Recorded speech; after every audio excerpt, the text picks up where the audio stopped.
chapter 18. And that hour came the disciples unto Jesus, saying, Who then is greatest in the kingdom of heaven?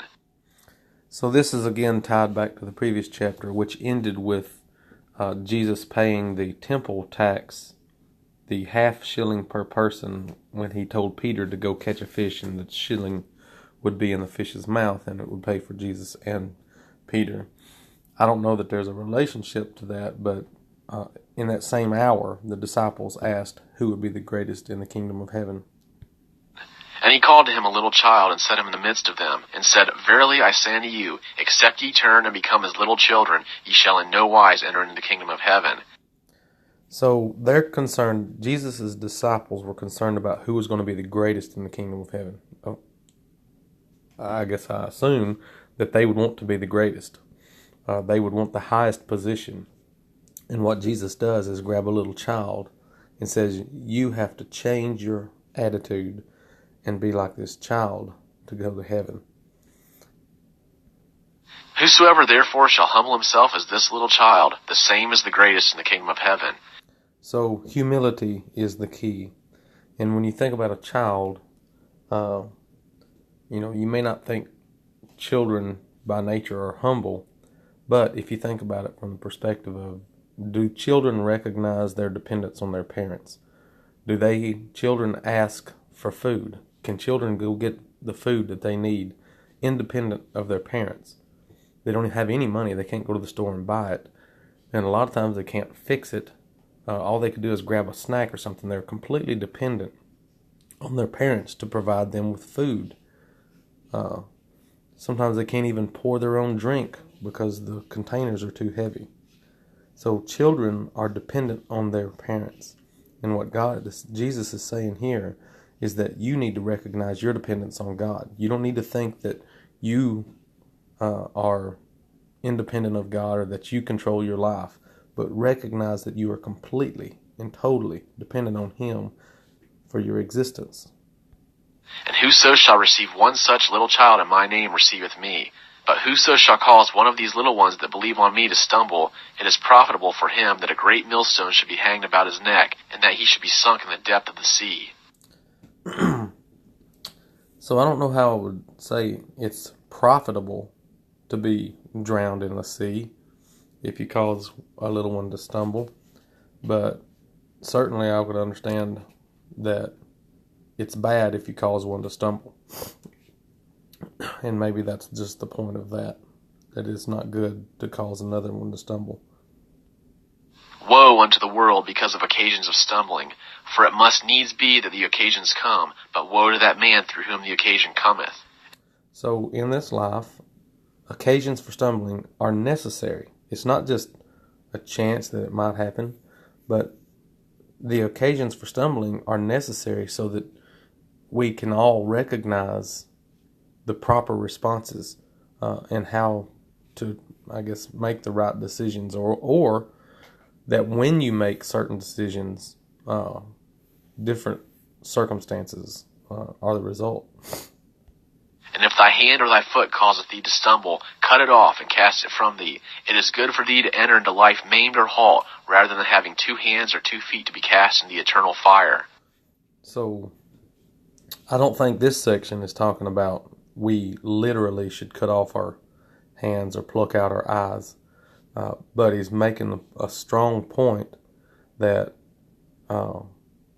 if something is distracting you from doing what is good and right, then you need to get that part out of your life. Because if you don't have a hand, is it really going to keep you from touching something? If you cut your right hand off, is that going to keep you from touching something with your left hand? Maybe it will remind you of the negative consequences of doing the wrong thing, but it wouldn't prevent it. So he's talking about your heart, your attitude, your mindset, your priorities, what's important. And if something is distracting you, then you need to be willing to cut that distraction out of your life, not the physical, literal hand or the eye, but whatever it is in life that's distracting you. And if thine eye causeth thee to stumble, pluck it out and cast it from thee. It is good for thee to enter into life with one eye, rather than having 2 eyes to be cast into the hell of fire. And so the last section said, talked about the eternal fire, and this one talks about hell of fire. And I mentioned already that I don't believe in eternal torment, but the Bible certainly says many times over, it talks about an eternal fire and hell and this place that is obviously not good, not enjoyable, and very bad, or relative to the alternative, which is heaven and wonderful. But this doesn't say eternal torment, it says eternal fire. So the fire would last forever in hell. But just like on earth, if you throw something in the fire, it is tormented for a while, but then it dies or ceases to exist. And that would be logical for me in the eternal hellfire also. See that ye despise not one of these little ones, for I say unto you, that in heaven their angels do always behold the face of my Father who is in heaven.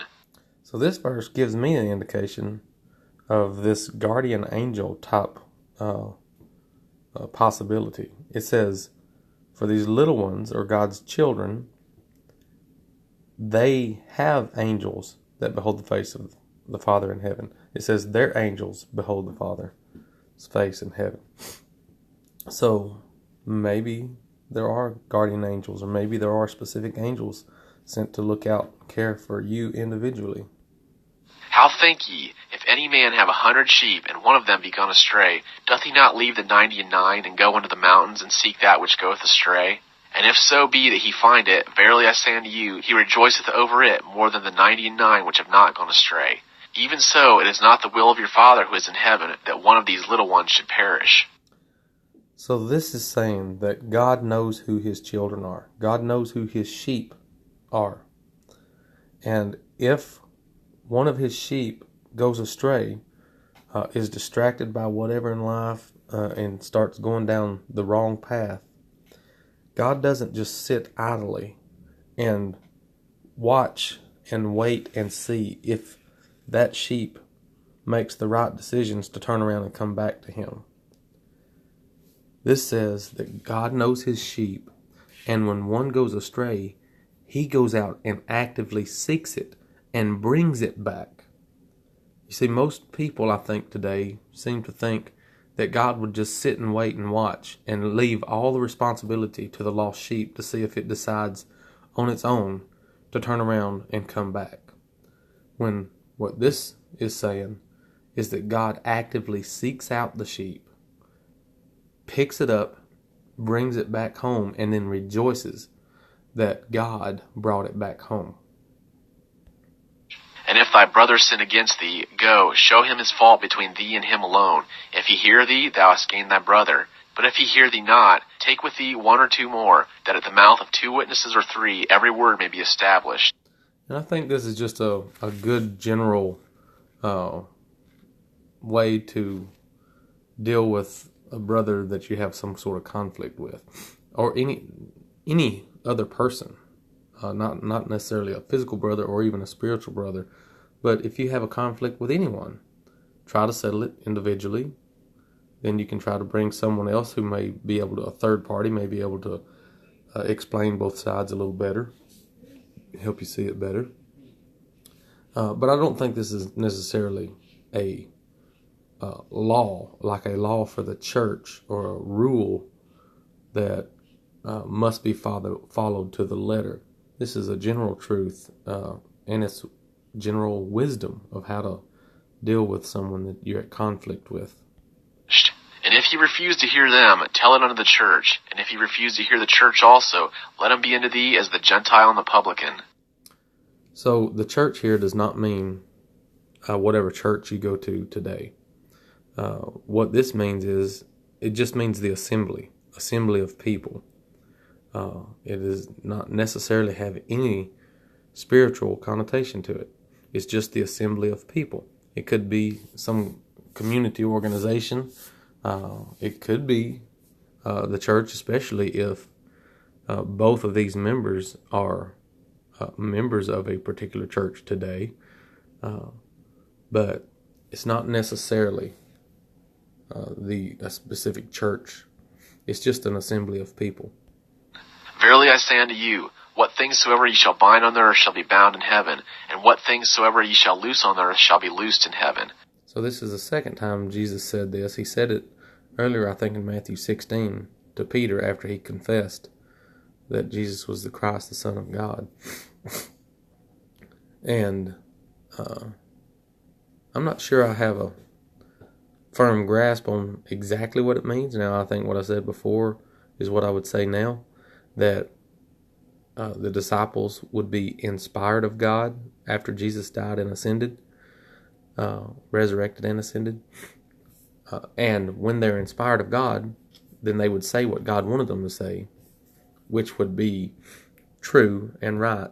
And it would be true and right on earth, and it would be true and right in heaven also, because they were inspired. Again I say unto you, that if two of you shall agree on earth as touching anything that they shall ask, it shall be done for them of my Father who is in heaven. Now, I think there's a lot of room in this verse to misinterpret this, or to think that you can obligate God to do whatever you want to do. Now, when Jesus taught us to pray, he prayed that God's will be done and not his own. And if we pray that God's will be done and not our own, then we're not going to be selfish. We're not going to be prideful and arrogant. We're going to be humble, as he talks about in this chapter, for the little children to be humble and accept God's will for us in our life. So I wouldn't tempt God or test God by colluding with another human to agree on anything and ask God for it and expect God to be obligated to do what you want him to do. So I would be very careful about tempting God in that way and using this verse to do it. For where two or three are gathered together in my name, there am I in the midst of them. And I think that is just a good comforting verse that, I think God is with me right now and I'm sitting here all alone. But God is with us all the time. We don't need to think that we have to be in the church or in the assembly before we can be in the presence of God. God is with us all the time. Then came Peter and said to him, Lord, how oft shall my brother sin against me, and I forgive him? Until 7 times? Jesus saith unto him, I say not unto thee until 7 times, but until 70 times 7. So I think Peter had a mindset of legalism. He says, well, how many times am I obligated to forgive? And people in general usually like to have laws and boundaries. They like to understand what is acceptable and what's not, because sometimes liberality is too confusing. They don't know where to draw the lines. So Peter's like, just give me a clear answer. How many times must I do it? And I'll keep the law, and that way I won't sin. But I think what Jesus is saying is, don't be legalistic. Don't think that you need to concern yourself with the number of times you forgive, but just have a forgiving, humble heart. Because I don't think Jesus is saying, no. Once you forgive someone 490 times, that 491st time, you're free to not forgive them anymore. I don't think he's saying that. Therefore is the kingdom of heaven likened unto a certain king, who would make a reckoning with his servants. And when he had begun to reckon, one was brought unto him that owed him 10,000 talents. But forasmuch as he had not wherewith to pay, his Lord commanded him to be sold, and his wife and children, and all that he had, and payment to be made. So, this example, this servant or person owes master 10,000 talents. So, Jesus just got through talking about 490 times to forgive. So, you could make the account here that say, well, you know what, maybe it's 10,000 talents. Maybe it's 10,000 times instead of 490 times. The servant therefore fell down and worshipped him, saying, Lord, have patience with me, and I will pay thee all. And the Lord of that servant, being moved with compassion, released him and forgave him the debt. So that is the example of mercy. When someone owes a debt that they can't pay, or a tremendous debt, and the master says, you're forgiven, I have compassion on you, you're forgiven. That's what happens to us with God in our spiritual condition.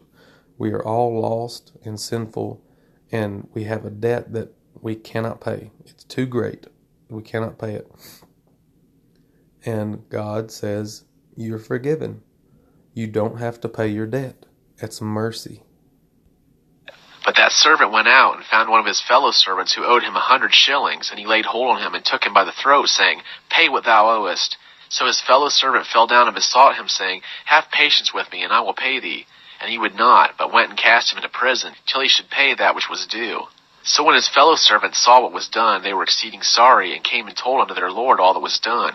Then his lord called him unto him, and saith to him, Thou wicked servant, I forgave thee all that debt, because thou besoughtest me. Shouldest not thou also have had mercy on thy fellow servant, even as I had mercy on thee?